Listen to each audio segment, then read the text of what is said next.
ಮಂಡಿಯಲ್ಲಿ twist ಆದಾಗ, ನೋವು ಬಂದಾಗ, ಸ್ವೆಲ್ಲಿಂಗ್ ಬಂದಾಗ ಫೈನಾನ್ಷಿಯಲ್ ಇಶ್ಯೂಸ್ ಇತ್ತು. ACL ಅಂದರೆ ಏನು? ACL ಅಂದರೆ ಮಂಡಿಯಲ್ಲಿ ಒಂದು ಲಿಗಮೆಂಟ್ ಇರುತ್ತೆ, ಅದು ಮೇಲೆ ಕೆಳಗಡೆ ಮೂಳೆನ ಹಿಡ್ದಿರುತ್ತೆ. ಇದು ನಿಮ್ಮ ಮಂಡಿನ ಅಲ್ಗಾಡಕ್ಕೆ ಬಿಡಲ್ಲ, ಆಮೇಲೆ ರೊಟೇಷನ್ ಆಗೋಕ್ಕೆ ಬಿಡಲ್ಲ. ಅವ್ರ ಹತ್ರ ಫೈನಾನ್ಷಿಯಲ್ ಇಶ್ಯೂಸ್ ಇತ್ತು. ಸೊ ಅವರು ಇನ್ನೊಂದು 2-3 ತಿಂಗಳೇ ಡಿಲೇ ಮಾಡಿದ್ರು. And by the help of the entire community, ಅಕ್ಕಪಕ್ಕದವರೆಲ್ಲ ಸೇರಿ ನಾವು ಸ್ವಲ್ಪ ಹೆಲ್ಪ್ ಮಾಡಿ ಅವ್ರಿಗೆ OT ಮಾಡಿದ್ವಿ. ಸ್ಯಾಡ್ ಪಾರ್ಟ್ ಏನಂದರೆ ಅವ್ರದ್ದು ಮೆನಿಸ್ಕಸ್ ಇರ್ರಿಪೇರೆಬಲ್ ಟೇರ್ ಆಗಿಬಿಟ್ಟಿತ್ತು.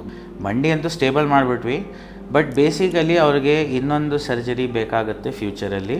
ಮಂಡಿಯಲ್ಲಿ ಟ್ವಿಸ್ಟ್ ಆದಾಗ, ನೋವು ಬಂದಾಗ, ಸ್ವೆಲ್ಲಿಂಗ್ ಬಂದಾಗ ಆವಾಗಲೇ ವಿತೌಟ್ ಎನಿ ಡಿಲೇ ಟೆಸ್ಟ್ ಮಾಡಿಕೊಂಡ್ರೆ ಅಟ್ಲೀಸ್ಟ್ ಮಾಡಿಸ್ಬೇಕಾಗ ನಾನು ನಿಮ್ಮ ಮೇಲೆ, ಬಟ್ ನಿಮಗೆ ಗೊತ್ತಿರುತ್ತೆ what you are about to face.